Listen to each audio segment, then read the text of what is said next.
Mira, ya estoy harta. La gente solo me dice, 30 años, es que pareces muy joven. Mira, no sé, a lo mejor es por el hecho de que con 30 años sigo siendo joven.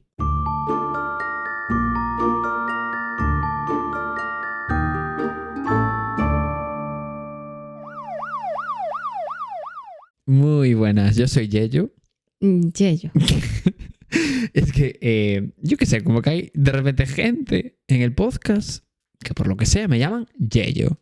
Ah, vale, perfecto. Entiendo de qué va el juego. Podemos continuar entonces, porque yo también tengo un nombre inventado por parte de la audiencia. Yo soy Carol. Muy bien.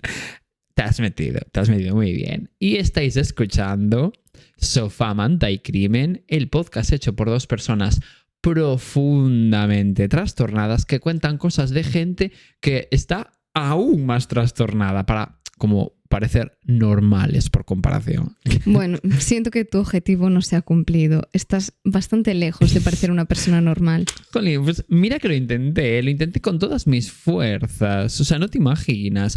Hasta me puse al lado tuya para también salir ganando por comparación. Pero es que siento que últimamente me estás fallando. ¿Yo? Pero si siempre estás diciendo que la vida me trata fatal. Ya, pero no sé, como que últimamente siento que estás saliendo bastante ilesa de todas las vicisitudes de la vida. Bueno, a ver, yo la verdad que me noto bastante lesa. Uf. Enhorabuena por... Ojalá se me hubiese ocurrido a mí esa broma. Pues que es buenísimo. La verdad que... Empezamos ya. Es que claro, sí. Mediados de julio, ya mucha tontería. Sí, ¿no? Pero bueno, antes de empezar, van una a pasar cosa, cosas. Sí, muy, muy importante. ¿Cómo de importante? Muchísimo. Muchísimo. Que tenemos que comentar. Sí, porque además, ¿sabéis cuándo este momento en el que un caso se te queda como bien metidito en tu memoria, en tu pequeña cabecita, sin pagar ni un solo céntimo de alquiler? Me pasa. No, claro que te pasa, Coral. A todos nos pasa. Y por eso hubo una persona que decidió reunir como todos estos casos como para intentar responder a la pregunta de ¿por qué los asesinos matan? ¿Y esa persona de la que hablas es el dios absoluto del true crime, Carlas Porta? Efectivamente, Coral, ¿cómo lo sabías? ¡Wow! Claro que es Carlas Porta, ¿no? Porque tengo un podcast perfecto para todos los pequeños psicópatas que nos están escuchando, que es el podcast de Audible, ¿Por qué matamos? Que efectivamente lo presenta ¿quién? Carlas Porta. Sí, y acaban de estrenar su 9ª temporada con más de 100 capítulos en donde se intenta responder a esa pregunta de por qué matamos a través de casos reales ocurridos a lo largo de toda España. De toda Españita entera, ¿eh? Porque, aunque por supuesto esa pregunta sigue sin respuesta, porque ¿por qué matamos? Pues precisamente es perfecto como podcast, porque nunca intenta dar una respuesta, sencilla a esa pregunta, porque no la tiene, porque es algo demasiado complejo como para decir, pues mira, es por esto por lo que mató, ¿no? Porque sí, es muy, muy, muy complejo llegar a esa conclusión, pero por lo menos sí que te dan todo el contexto del mundo para entender las decisiones que toman los asesinos, como por ejemplo sus circunstancias socioeconómicas que rodean a cada crimen. Sí, y siempre desde el rigor periodístico y el respeto a las víctimas. Nada que ver con un pequeño podcast basura, asqueroso como Sofá, Manta y Crimen. Oye, perdona, pero yo creo que... No, Coral, no. No, Coral, no somos Carlas Porta.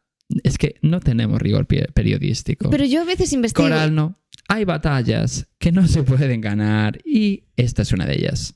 Bueno, mira, voy a ignorarte. Así que ya sabéis, si os interesa saber cómo funcionan las personas y las sociedades más allá de los hechos en sí, este podcast de Audible es súper recomendable. Sí, además, la 9ª temporada la acaban de estrenar justo hace nada, ya la tenéis disponible junto con las 8 temporadas anteriores. Y para quien no conozca Audible, el podcast ¿Por qué matamos? Es genial como una especie de toma de contacto, porque en Audible encontraréis un montón de contenido como audiolibros, podcasts originales, también ficciones sonoras, que son absolutamente maravillosas. Absolutamente. Porque es como una experiencia súper parecida a una serie, a una película, y con actores para cada personaje y tal, pero bueno, con sonido. Efectivamente. A mí, yo amo, ¿no? Con todo mi corazón, tengo que decir.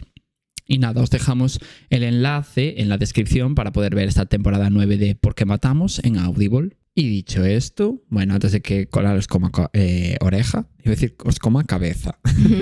Os coma oreja, ya sabéis, seguirnos en todas partes, bla, bla, bla, y empiezas. Importante. Vale. Este caso está recomendado otra vez por Elena Benito. Elena Benito. Así que ya es todo para mí. Lo es todo para ti.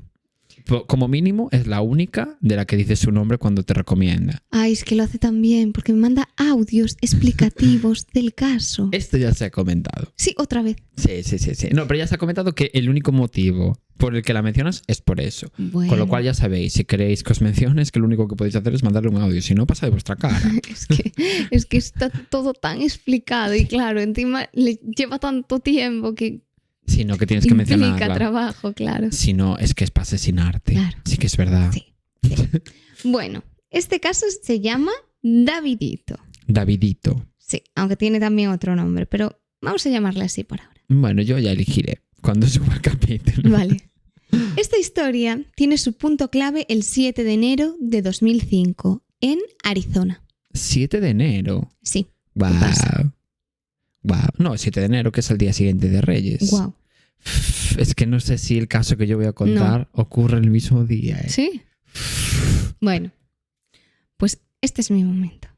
Este día, varias personas reciben unas cintas VHS bastante extrañas. VHS, ojo. Ojo, Jurásico Pero incluso. claro, 2005. Ya. Y entre quienes reciben estas cintas está la exmujer de un hombre llamado Ricky Rodríguez y algunos familiares suyos. Que ya te voy a adelantar que Ricky Rodríguez y Davidito son la misma persona. Ah, tiene mucho sentido, la verdad. Luego lo explicaré, ¿vale? El caso es que ponen la cinta, empiezan a verla y aquí en esta cinta aparece Ricky sentado en el comedor de su piso. Ricky Martin, entiendo. No, Ricky Bueno, Rodríguez. Davidito. Davidito. Este hombre tiene 29 años y delante de él hay como una mesa llena de objetos que llaman muchísimo la atención. Balas, una pistola, cuchillos, herramientas y varias cosas que dejan claro que está preparando algo serio y algo turbio. Por otra Sí, parte. no algo divertido, la verdad. Sí. No una fiesta de cumpleaños. No una fiesta de cumpleaños. Y mientras habla, a veces como que va tocando estos objetos, incluso llega a cargar la pistola en ciertos momentos de grabación y tiene como una cerveza al lado y de vez en cuando pues como que la va bebiendo, como que parece que está en un tono tranquilo. Pero a la vez tiene como sed de venganza. Vale. Y de cerveza. De cerveza también. Sed de cerveza, sed de venganza, un poco... Van a la par. Sí, un poco en la misma dirección. Sí. Bueno, lo curioso es que Ricky no parece una persona que esté fuera de control en ese momento, porque no está gritando, no parece estar sufriendo ningún episodio extraño y tampoco es que dé la impresión de que no sabe lo que hace o lo que dice. Al contrario, porque él está hablando de forma tranquila y se le entiende perfectamente. Es verdad que a veces cambia de tema y se lía contando detalles que parece que no tienen relación con lo anterior. Pero es más parecido a cuando tú, por ejemplo, cuentas una historia larguísima y te vas por las ramas, ¿no? Ya. Pues no un me poco suele así. pasar. Más que a una persona que ha perdido el contacto con la realidad, ¿no? Ya. Que este detalle como que me parece importante. Como que estaba siendo consciente de todo lo que decía y hacía. Vale. Y por eso la cinta es como tan turbia, porque todo lo que dice parece muy pensado, muy calculado. Él explica que necesita hacer justicia, o por lo menos lo que él considera hacer justicia. Y repite varias veces que ha llegado a un punto en el que ya no puede seguir viviendo con lo que lleva dentro, y que todas las cosas que tiene sobre la mesa son necesarias para llevar a cabo una venganza que lleva años imaginando y esperando. Vale. Miedo. Sí, exacto. Bueno, para Pánico. entender por qué dice algo así, tenemos que retroceder varias décadas. Porque Décadas directamente, ¿no? Bueno, Sí. vale. Un viaje pues, al Paleolítico. exacto, a cuando naciste. Bueno, pues aunque toda esta historia termina ocurriendo en Estados Unidos, en realidad empieza en España, Ah. concretamente en Tenerife, que ahora parece que es Vamos la a nueva hablar de Barcelona. Tenerife. La gente captará la referencia. Bueno, vamos a seguir. Ricky nace a principios de 1975 y su verdadero nombre era David. ¿Tienes algo en contra de Tenerife últimamente? No. ¿Algo que confesar 2 semanas seguidas? Pero podría. Y a lo mejor empiezo ya a centrarme en Tenerife. Vale, o sea, es tu nueva Cataluña. Podría ser. Ahora vas a ser, claro, canariófoba. Por de repente. ejemplo. El caso es que su madre se llamaba Karen Cervi y su padre era un camarero español que nunca llegó a formar parte de su vida. De hecho, no se sabe apenas nada más de él y más adelante se va a entender por qué esto es importante. Bueno, importante. No es tan importante como que no sepa nada de él, pero bueno. Como que nosotros le damos importancia. De repente. No, pero bueno, que vamos a explicar un poco eso. Lo relevante aquí es la figura de Karen, porque ella resulta que pertenecía a una organización llamada Los Hijos de Dios. Oh, ya sé qué caso es este. ¿Lo conoces? Sí. ¿Ah? Wow. O sea, no lo conozco, pero lo conozco. Vale. O sea, no sé de qué va, pero el título lo conozco porque tiene aparecido en Infobay buscando. Vale. Es que de verdad que Elena Benito me lo contó tan bien todo y todo me basé en lo que me fue contando. Pues Elena Benito debería de montarse un podcast. Sí. O ayudarnos a nosotros y ya está. También. Sí.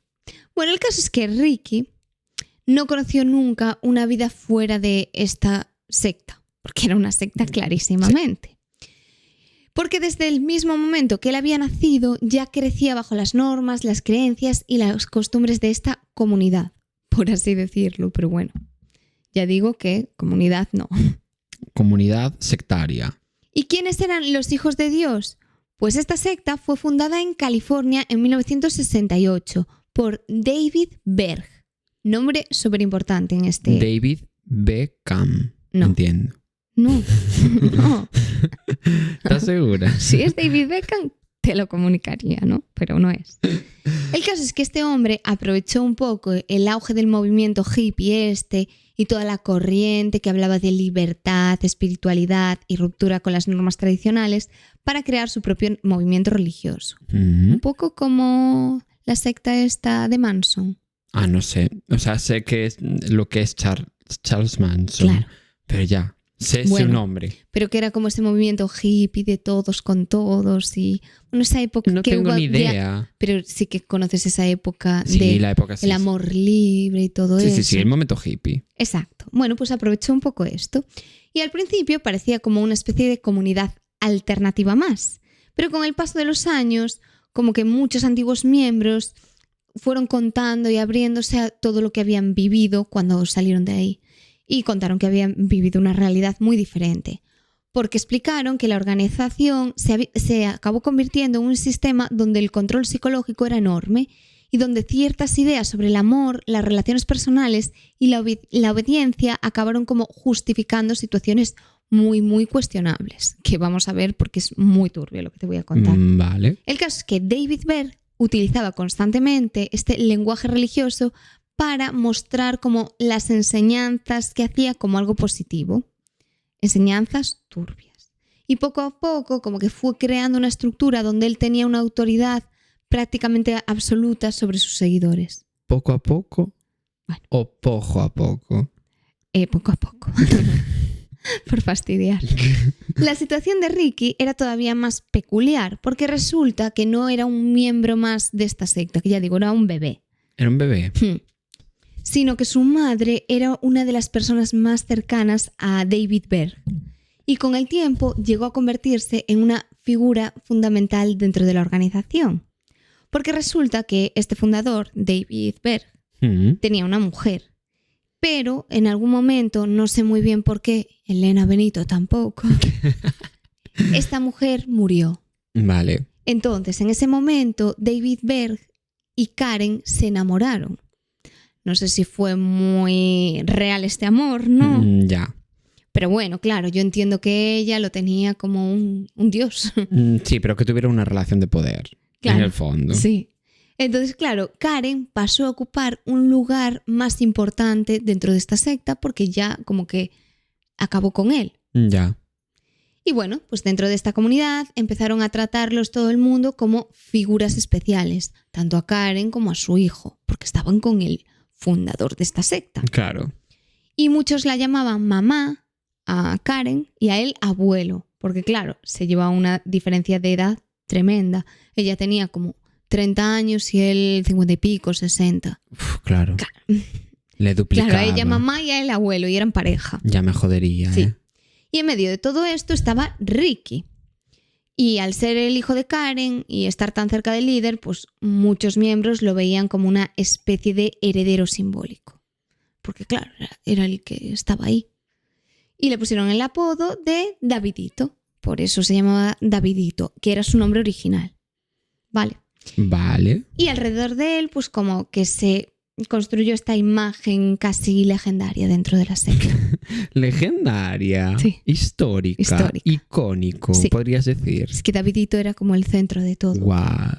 Bueno, pues muchas partes de lo que sabemos sobre estos años lo sabemos por antiguos miembros y documentos internos que salieron a la luz con el paso del tiempo, cuando empezaron a hablar todos los testigos. Y entre ellos hay publicaciones, diarios, fotos y materiales como una especie de formación que describían la vida de Ricky o de Davidito, prácticamente desde que había nacido. Como que toda Davidito. Su vida estaba súper documentada. Vale. Y existía incluso una especie de libro conocido como La historia de Davidito. Hostia. Imagínate, ya digo, era muy importante, donde se contaban anécdotas de su infancia como si fuera una especie de ejemplos para otros miembros de la organización.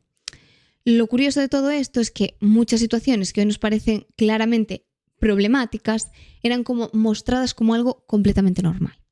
Y vas a ver. Porque resulta que las niñeras escribían sobre él todo el rato. Describían su comportamiento, las cosas que aprendía y la manera en la que se relacionaba con las personas de su entorno. Con una visión muy particular influida por la ideología de la secta.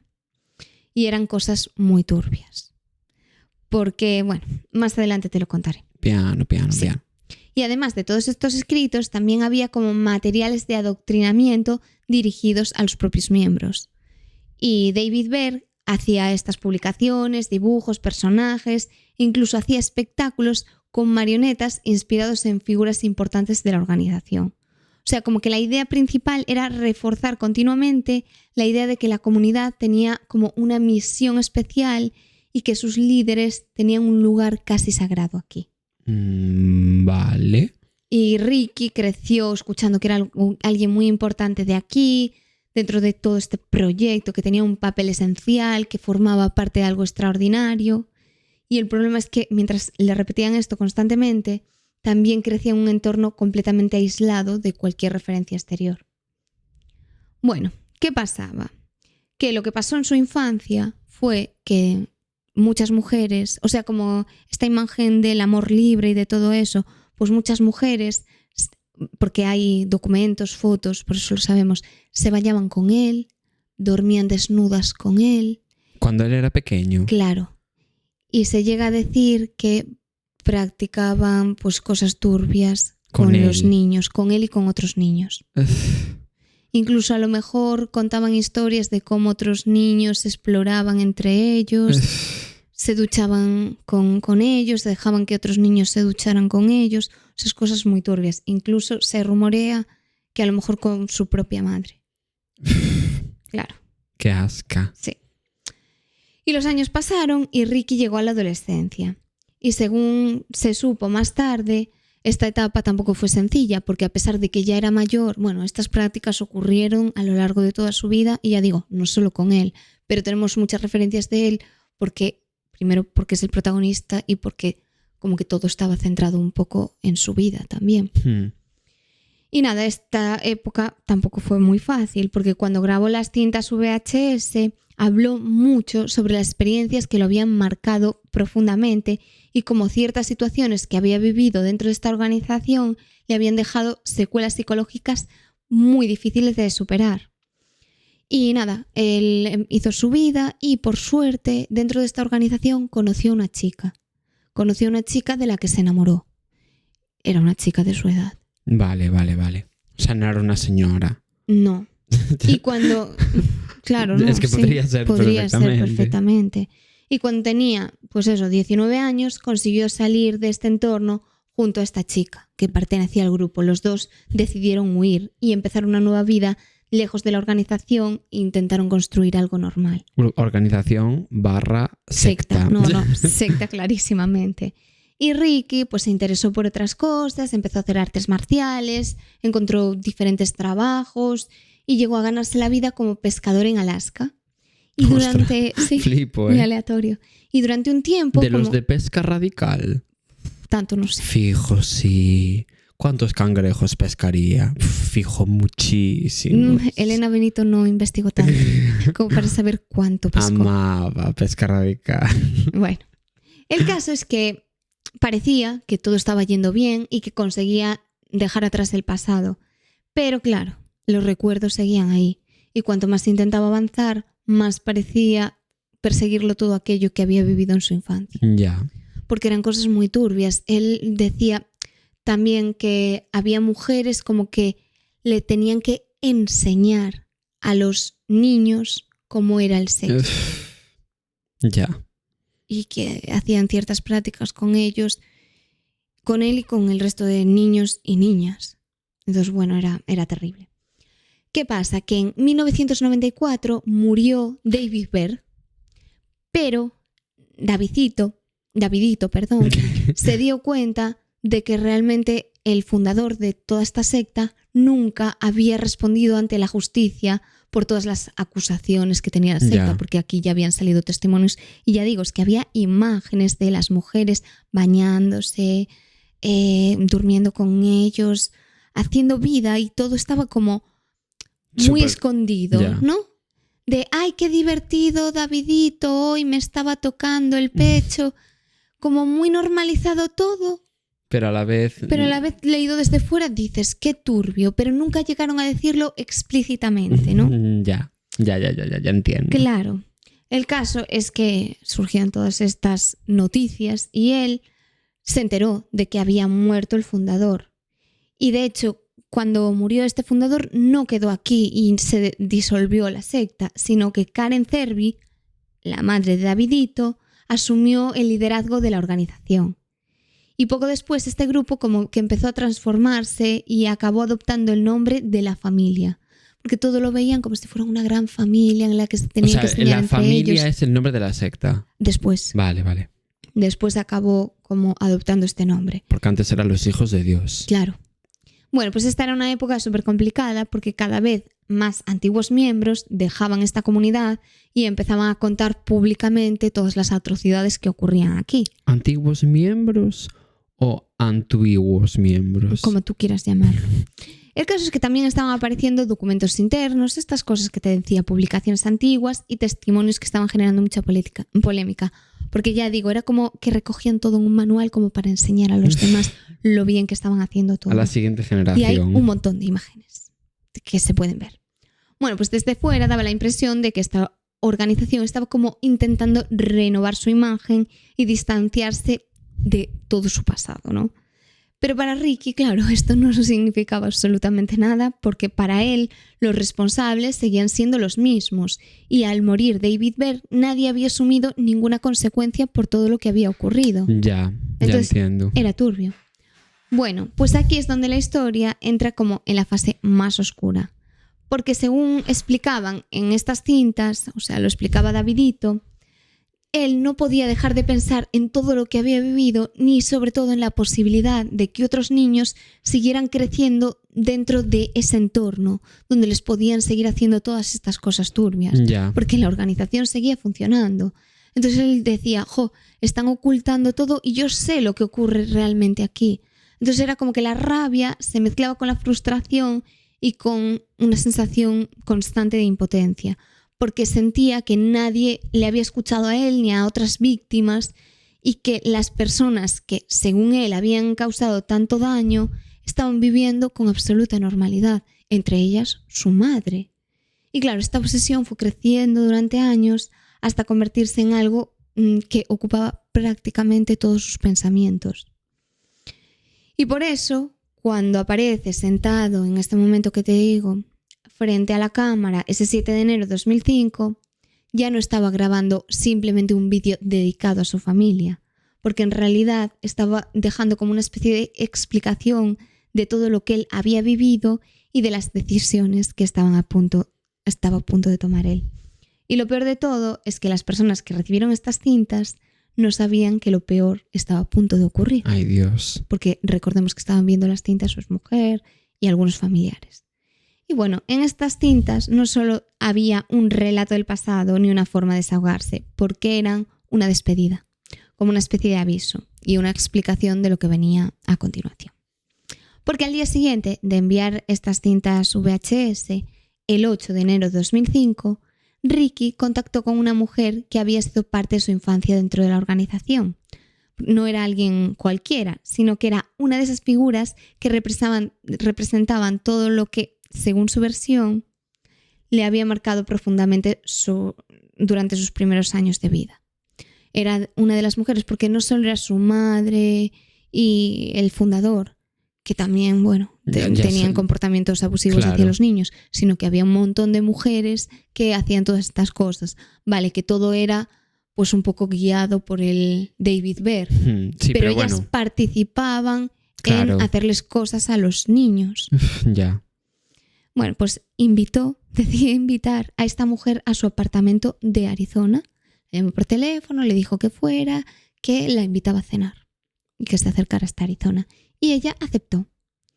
¿Qué pasa? Que cuando llegó allí, todo esto, Ricky ya venía de un estado mental cargado y todo eso, por lo que había estado explicando en las cintas. Bueno, pues acaba matándola. ¿A la chiquita esa? Claro. Qué fuerte. Era su venganza. Ya, pero pensé que no la iba a matar. Sí. Y se va de allí, coge su coche y se va hasta California. Bueno, pues durante este camino simplemente no piensa, conduce y se para en un motel que había por allí y hace lo mismo que hizo con la mujer. Se pegó un tiro. Vale, o sea, se suicidó. Sí, se suicida.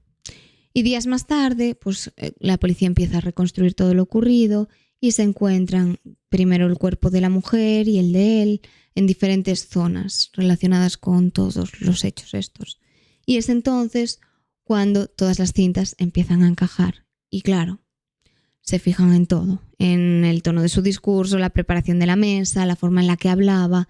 Y claro, se dan cuenta de que eso no había sido un impulso repentino de un momento, sino que era algo que llevaba mucho tiempo ahí gestándose. Hombre, a ver, claro, bien desde pequeño, te diría. Claro.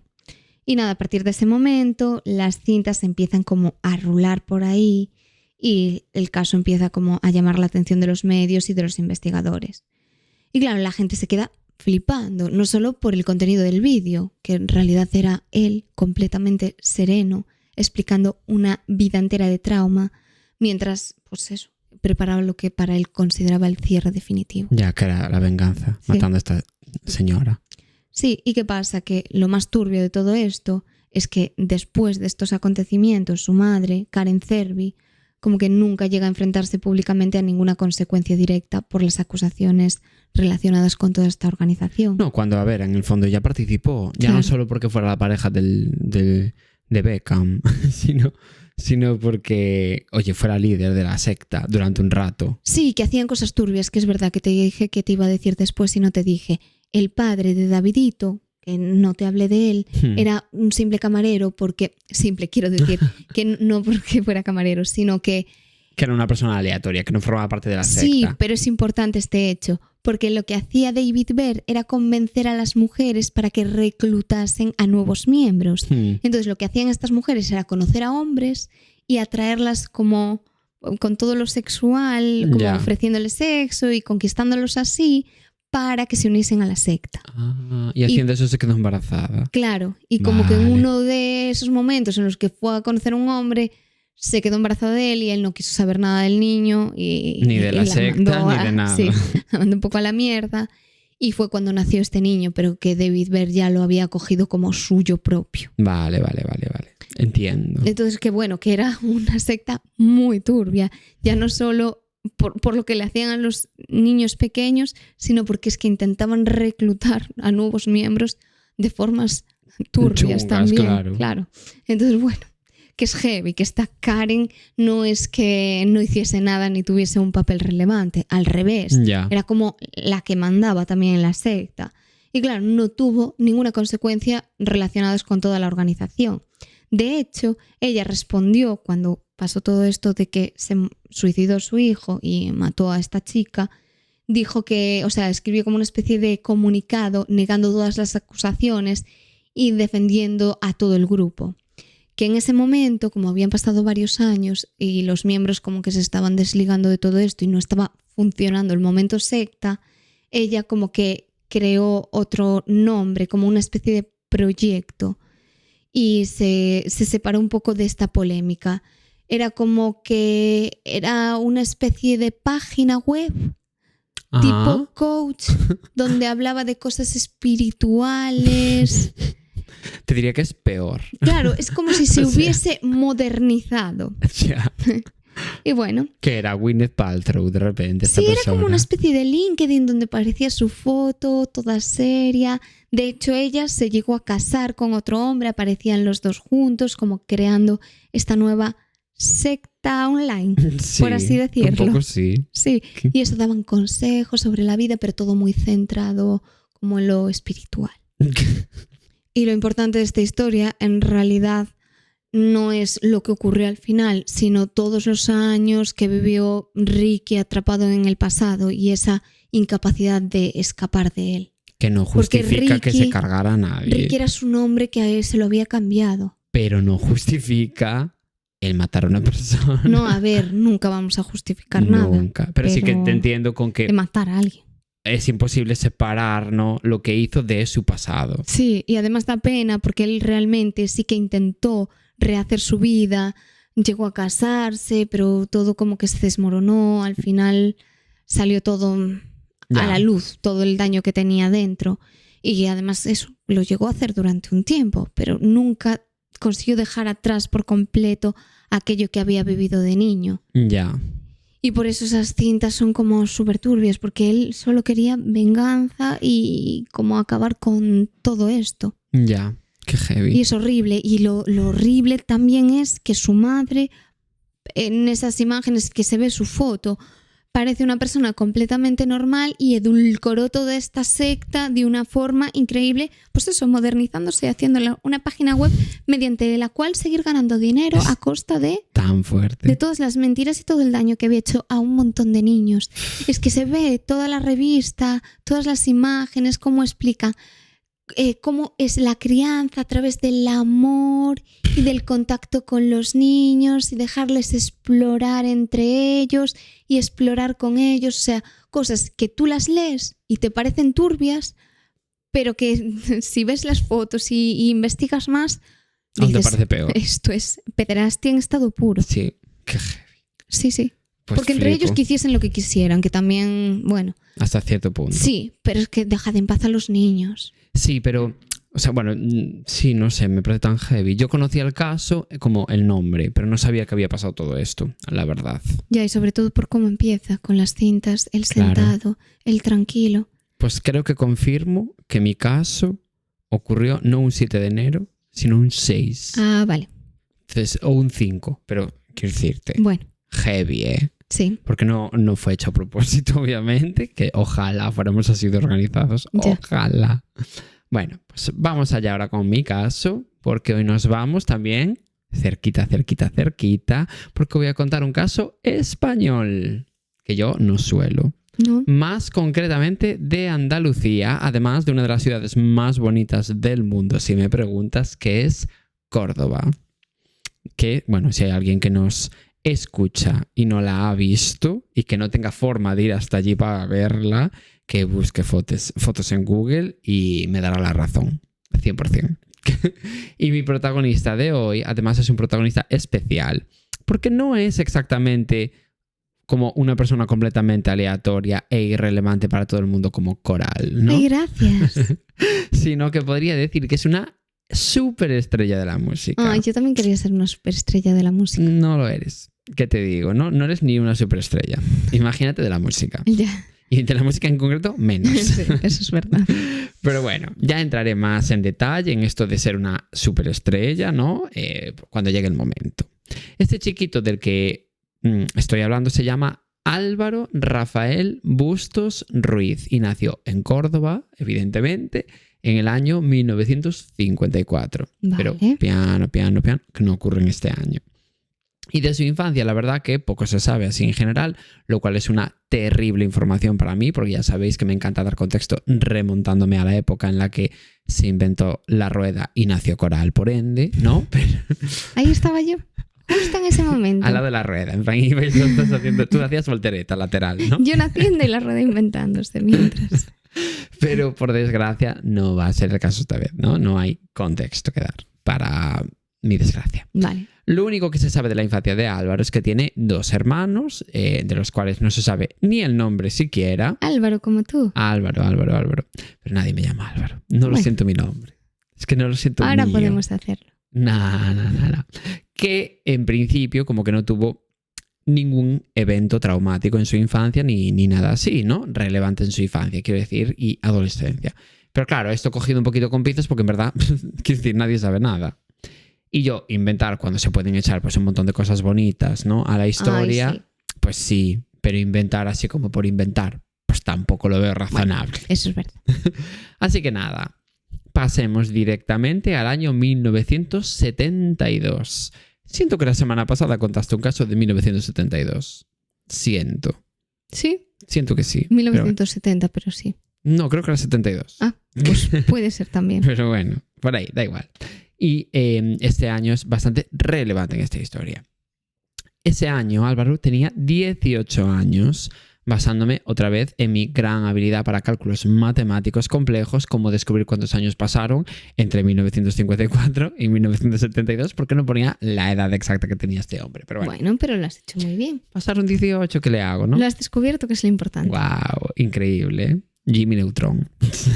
Wow. Y una cosa que no sabéis de Álvaro es que tenía un talento innato para la música. O sea, era típica persona que destaca en tu instituto porque cada vez que hay alguna función escolar, pues sale a cantar, ¿sabes? Solo que en su caso cantaba bien, de verdad. Ah, bueno.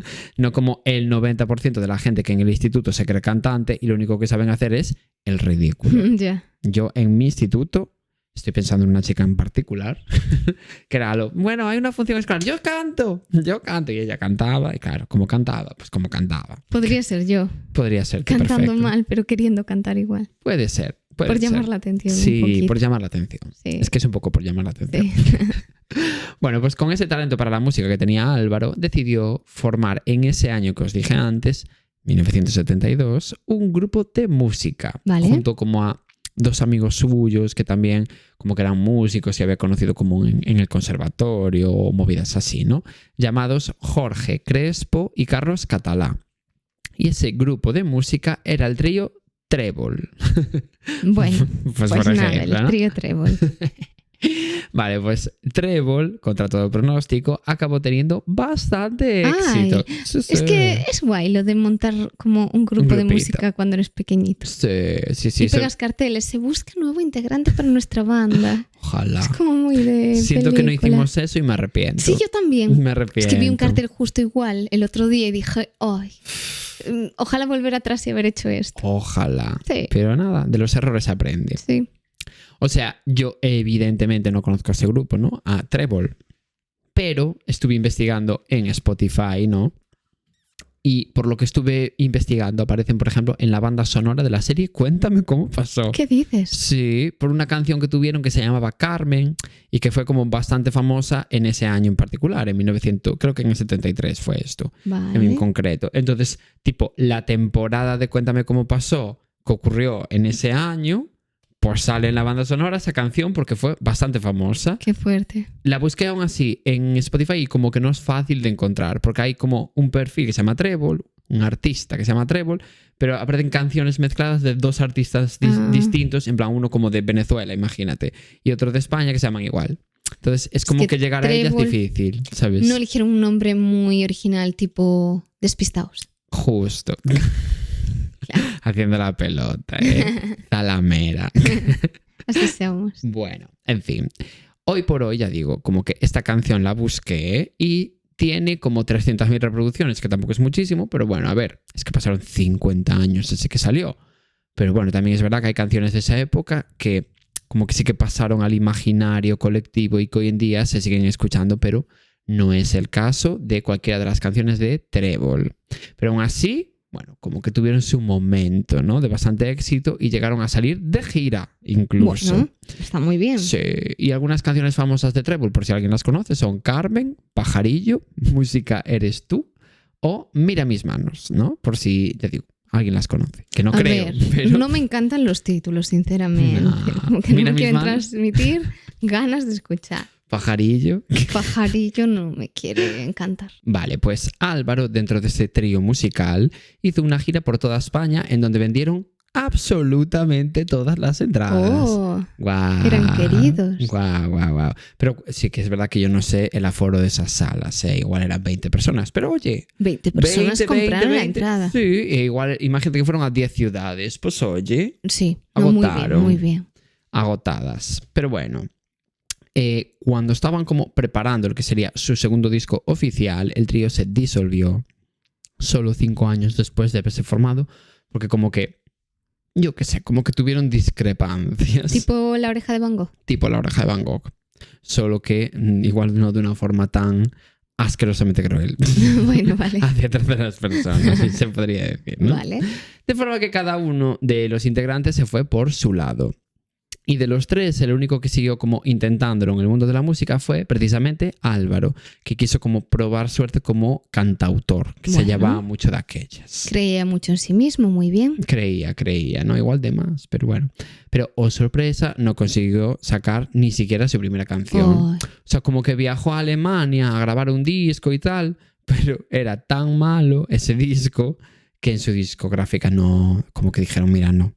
En plan, no Ay. quisieron sacarlo, en plan, publicarlo. Y pues, yo qué sé, el sueño de Álvaro de ser Lady Gaga, como que se vino un poquito abajo, la verdad. sería un remix de Pajarillo. Pues es probable, ¿no? Con un artista local alemán. Ya, Y claro, eso no fluyó. No tiró para ningún lado. por lo que sé. Y después de ese fracaso, Álvaro como que se quedó sin fuente de ingresos, ¿no? Así que tuvo que volver a casa de sus padres a Córdoba. Bueno, más bien de su padre, así en singular. Porque cuando Álvaro volvió a su casa, su madre ya había muerto hacía como, bueno, unos pocos años.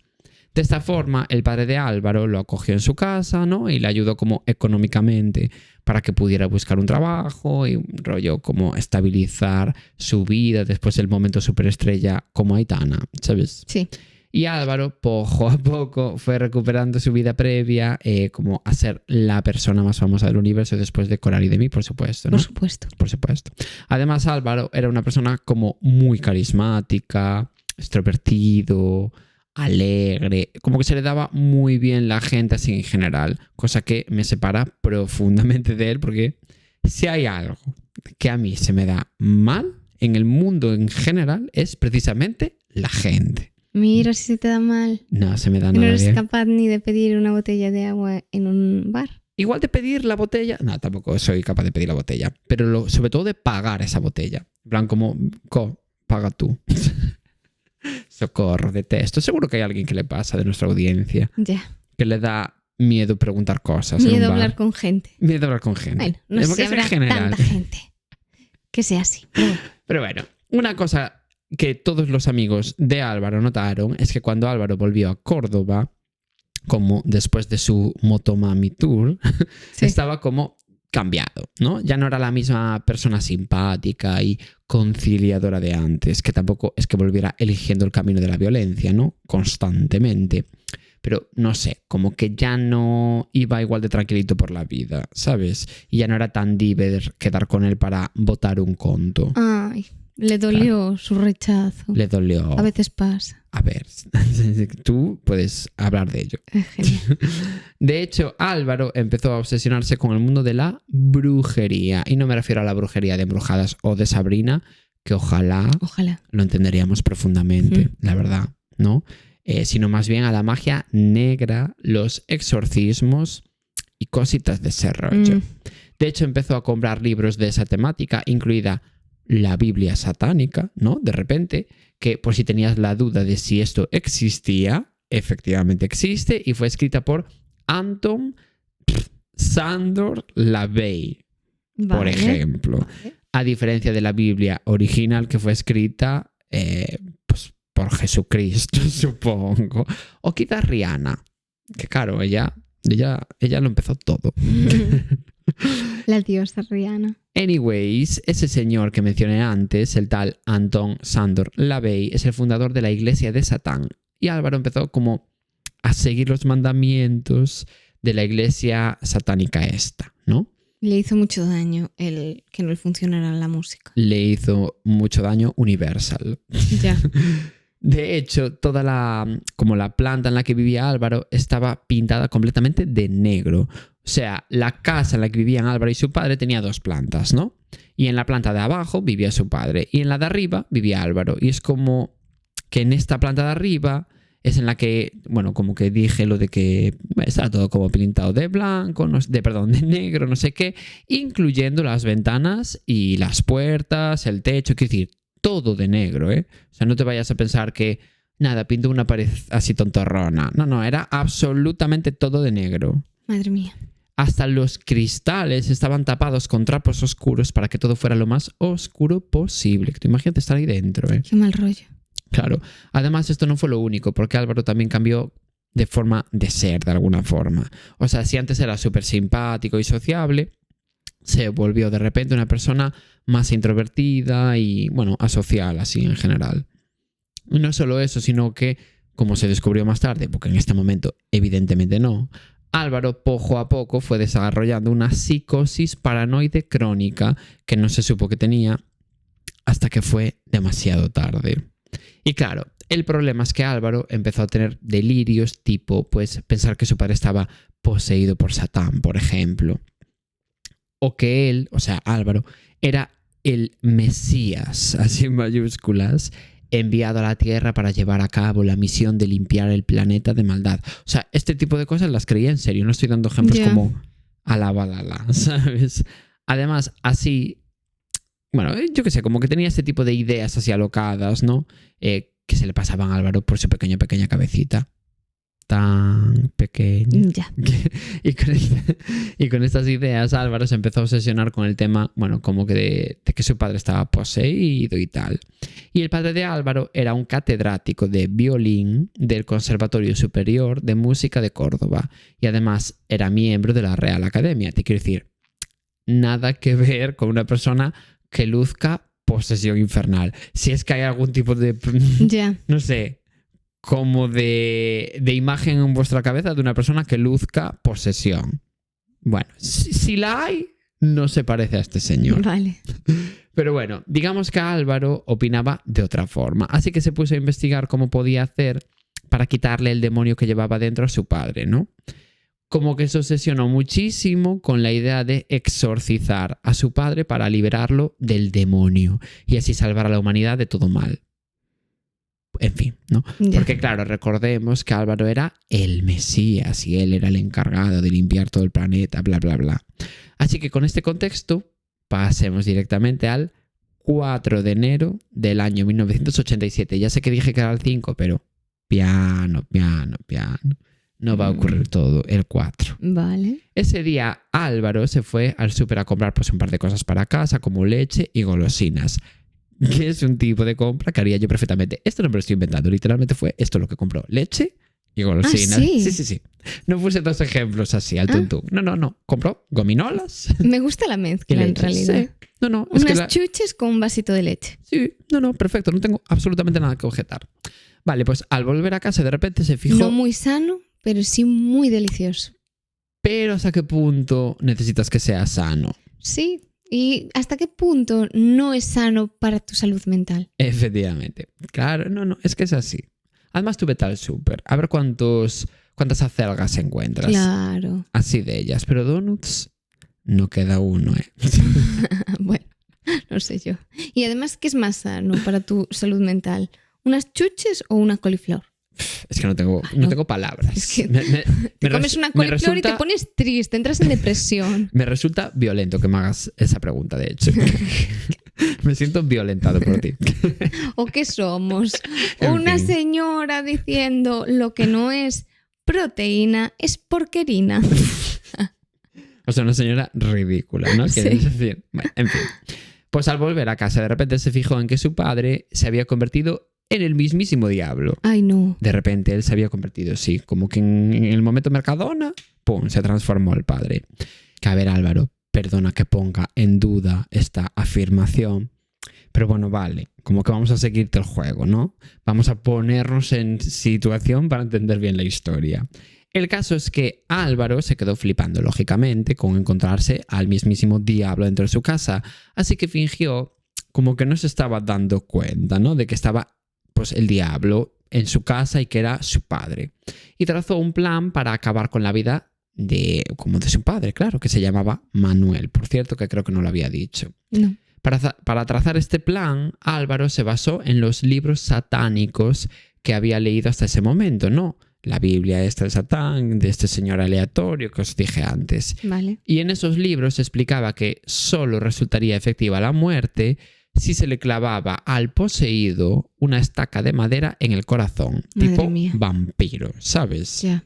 Así que nada, Álvaro cogió la típica barra que sujeta como las cortinas de una Sí. habitación, ¿sabes cuál te digo? Sí. Que era de madera, la partió en dos, cogió uno de los trozos y empezó como a sacarle punta Ay, Dios mío. a uno de los extremos del palo con un alicate que tenía por casa y después con un afilador de cuchillos afiló ya como un poco mejor, ¿sabes? Porque con el alicate pues era un poco cutrañento. Pero con el afilacuchillos, bueno, como que ya le dio una punta muy puntiaguda, valga la redundancia, y después impregnó todo el palo con ajo y sal, que era lo que marcaba la Biblia esa de Satán. Dios mío. Vale, pues ahora que Álvaro ya tenía como su estaca de crepúsculo preparada, se la escondió bajo el jersey y disimuló durante todo lo que quedaba de día, como quien que no tenía al diablo de compañero de piso. Y de esta forma esperó a que llegara la medianoche para ejecutar su plan, porque tenía que ser a las 12 en punto de la noche, ¿no? Y cuando llegó la hora, fue hasta la habitación de su padre, pero Álvaro se dio cuenta de que su padre Manuel había cerrado por dentro la puerta de la habitación con llave. Porque, bueno, yo que sé, de aquellas era más habitual, ¿no? Estamos hablando del 72. Pero Álvaro... O no se fiaba mucho de su hijo. O no se fiaba mucho de su hijo. Pero Álvaro no iba a dejarse, vencer por el demonio tan fácilmente, así que forzó la cerradura y consiguió entrar en la habitación. Y una vez dentro, ya dio comienzo como el plan de Álvaro para exorcizar a su padre. Madre mía. Era un ritual que fue copiado paso por paso de la Biblia satánica esa que tanto le gustaba. Lo primero que hizo fue esparcir sal sobre los muebles y el suelo de la habitación, porque esto era como supuestamente una forma de purificar el ambiente y eliminar las malas energías.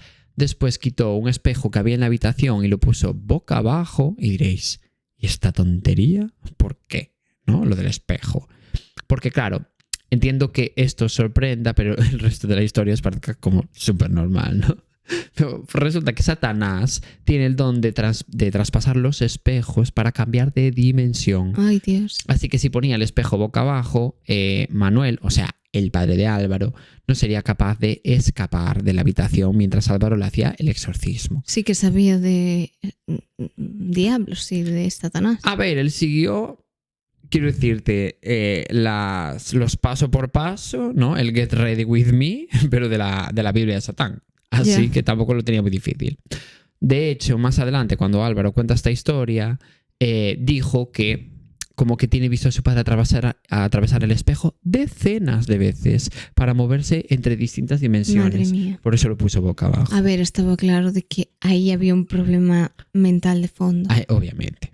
En fin, mientras Álvaro hacía todas estas movidas, Manuel estaba flipando, lógicamente, porque Manuel estaba despierto. Hombre, si tu hijo se pone a tirar sal así de repente en los muebles y tumba espejos y no sé qué, bueno, pues te despiertas, ¿no? Por lo que sea. ¿Y tumba, dijiste?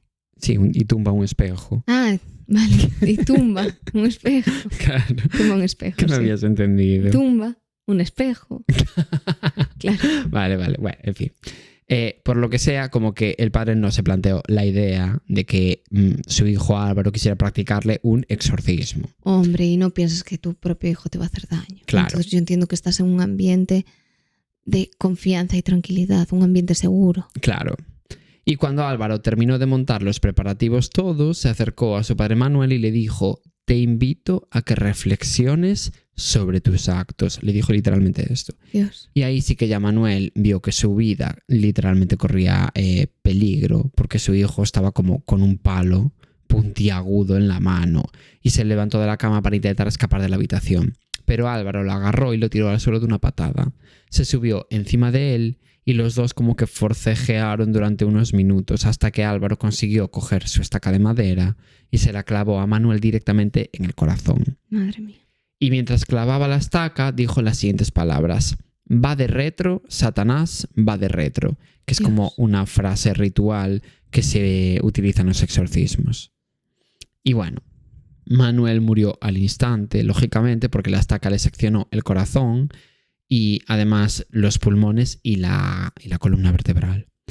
Vale, pues con su padre ya muerto, Álvaro se pasó como un par de horas vigilando el cadáver de Manuel porque quería asegurarse de que Satanás hubiese abandonado el cuerpo de su padre.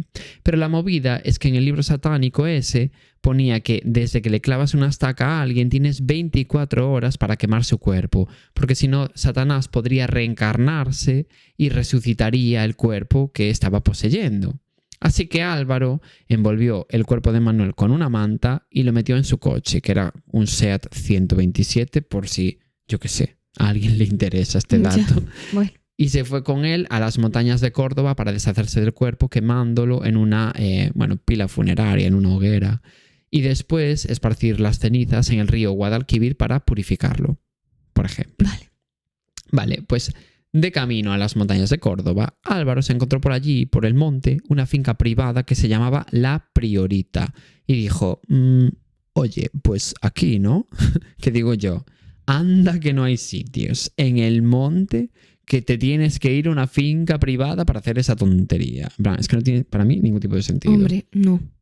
¿Sabes? O sea, mejor por lo que voy a contar ahora, pero a ver. Sí. No tiene sentido. Ninguno. En fin, allí Álvaro montó una hoguera con tablones de madera y ramas, pero de repente apareció una persona por allí que alteró los planes de Álvaro. Resulta que en esa finca había un guardés. No sabes lo que es, no te preocupes, yo tampoco. Tuve que buscar en Google lo que era, porque en mi vida lo había escuchado. Como una persona que guarda. Sí, a ver. Guardes. Se quieren intuir a qué se dedica esta persona, ¿no? Sí. Pero es básicamente una persona contratada para vigilar una finca y a veces incluso esa persona vive en la propia finca.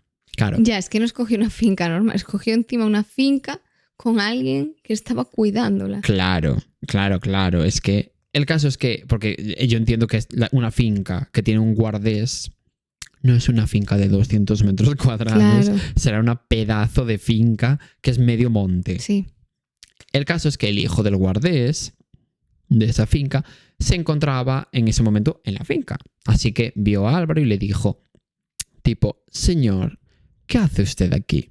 Y Álvaro, con toda la tranquilidad del mundo, le dijo, voy a preparar un fuego porque esta noche vendremos aquí unos amigos y yo a comernos unas chuletas, ¿no? No se preocupe por nada, que tengo permiso del dueño. Bueno, improvisó bastante bien, ¿eh? Ni tan mal. Sí. Y claro, el hijo del guardés le dijo algo tipo, mira señor, no sé quién es usted, pero mi padre es el guardés de esta finca y nada me dijo de que iba a venir aquí nadie a montar una hoguera así de repente. Así que pírate a tu puta casa. Básicamente le vino a decir eso, ¿no? Bueno, ni tan mal, lo supo todo. Sí.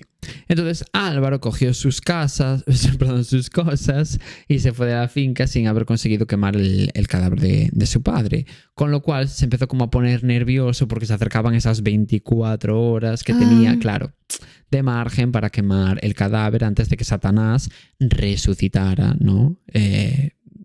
Y se reencarnara y todo este percal. Así que a Álvaro se le ocurrió el plan de cortar los talones de Aquiles de su padre para que, en el caso de resucitar, Satanás no pudiera ponerse de pie. Ay, por favor, qué estupidez. Y huyera a través de algún espejo. ¡Wow! Dios mío. Es que es muy heavy, ¿eh? Madre mía. Además, rollo, tienes el poder de resucitar, pero no el de la curación de tu talón de Aquiles. Sabes que eso tampoco le veo mucha lógica. No. En plan, tiene que estar un poco mejor desarrollado ese mundo de magia que te has construido en tu cerebro, ¿sabes? En tu cabecita, es que madre mía. Vale, pues con esta nueva misión, Álvaro se fue al centro de Córdoba y aparcó su coche como entre la avenida Cervantes y la del Gran Capitán. Bueno, pues para la gente que sea de allí, no por si quiere ubicar. Y se bajó del coche con la intención de vigilarlo antes de que se reencarnara a su padre. Y la gente que pasaba por allí, claro, cuenta que vieron a Álvaro como dar vueltas alrededor del coche muy nervioso. Y claro, era 5 de enero en ese momento, porque el asesinato fue de la madrugada del 4 de enero, con lo cual, al día siguiente, 5 de enero, día de la cabalgata de Reyes. Vale. Centro de Córdoba. Pues evidentemente se estaba llevando a cabo la cabalgata de Reyes en ese momento, así que la calle estaba llena de gente. Ay, Dios. Imagínate lo nervioso que se puso Álvaro rodeado de tantísima gente, como que pudiera descubrir lo que había hecho. Por eso se puso a dar vueltas alrededor del coche, porque como que no sabía qué hacer, no daba ni accedido a su casa, no sabía a dónde ir para deshacerse del cadáver, no tenía ni idea de lo que hacer. Pero me está dando mal rollo. Y bueno, mientras todo esto pasaba, la trabajadora que tenía contratada el padre de Álvaro para que limpiara la casa y tal, de repente llegó al piso de Manuel y vio que había una nota pegada en la puerta que decía: tómate el día de vacaciones y vuelve mañana. Y esta señora como que le quiso parecer rara la nota esta. Ya, a lo mejor también conocía al turbio del hijo. Seguramente. Así que llamó al hermano de Álvaro, porque tenía un hermano, para preguntarle, bueno, qué onda. Entonces el hermano de Álvaro entró al piso y descubrió una gran mancha de sangre sobre la cama, bueno, de su padre. Entonces el hermano de Álvaro hizo memoria y recordó una cosita que para él había pasado desapercibida en su momento, pero que ahora que cobraba un poco más de sentido, ¿no? Que es que había tenido una conversación con Álvaro pocos días antes, en la comida de Navidad, en donde Álvaro le explicó que sería iluminado por unas revelaciones que darían la vuelta al mundo. Madre mía. Y claro, el hermano de Álvaro pensó que Álvaro se había dado un golpe en la cabeza, Sí. pero nada más. Pero cuando vio la cama llena de sangre, pues se asustó y llamó a la policía diciéndoles que su padre y su hermano estaban desaparecidos. Para ese momento Álvaro estaba esperando a que terminara la cabalgata de Reyes para continuar con su plan, con menos gente de por medio. Pero entonces la policía justo apareció en la propia cabalgata, porque ya andaban por allí, obviamente, y reconocieron a Álvaro al momento, porque, bueno, como que se había difundido ya una imagen o no sé qué, y lo detuvieron antes de que pudiera hacer nada más. Y ya una vez dentro de comisaría, Álvaro contó con todo detalle toda esta historia que os estoy contando de, bueno, Satanás y todo este pracal. Sí, sus cositas. Sus delirios. Sí. Y de ahí que conozcamos tantísimos detalles. Y una cosa súper fuerte es que Álvaro dijo en comisaría que su padre le había reconocido que estaba poseído por Satanás y que le dijo lo siguiente: una estaca clavada en mi corazón será la única forma de acabar con mi vida. Sí. O sea, claro, como que el padre ya le había invitado a hacerlo. O sea, tú mirad hasta qué punto llegaban los delirios. Y bueno, el 1 de julio de 1987 se celebró el juicio contra Álvaro Bustos, que por cierto pasó a ser conocido como el exorcista de Córdoba en los medios de comunicación, y seguramente va a ser el título que vais a ver en este capítulo. Y en ese juicio salió a declarar una psiquiatra que dijo lo siguiente sobre Álvaro: claramente padece una psicosis paranoica crónica de la que es imposible que se recupere. En la mente de Álvaro Bustos existía la necesidad de matar a Satanás y, sumido en este delirio, cometió el parricidio. Y bueno, tanto el abogado de Álvaro como la propia fiscalía pidieron la absolución de Álvaro por enajenación mental y su internamiento en un centro psiquiátrico. Y el 10 de julio de 1987, Álvaro fue declarado inimputable y fue absuelto y enviado a un hospital especializado. Y a día de hoy, Álvaro fue dado de alta hace muy pocos años, desde el 87, Anda. Y la verdad que, bueno, como que nada se sabe sobre su vida. A ver, hace muy pocos años, igual hace 5 años. Ya, bueno, sí, te entiendo. Pero igual se tiró 35 años en ese centro, ¿sabes? O 30. Sí. Que son muchos, ¿eh? Y nada.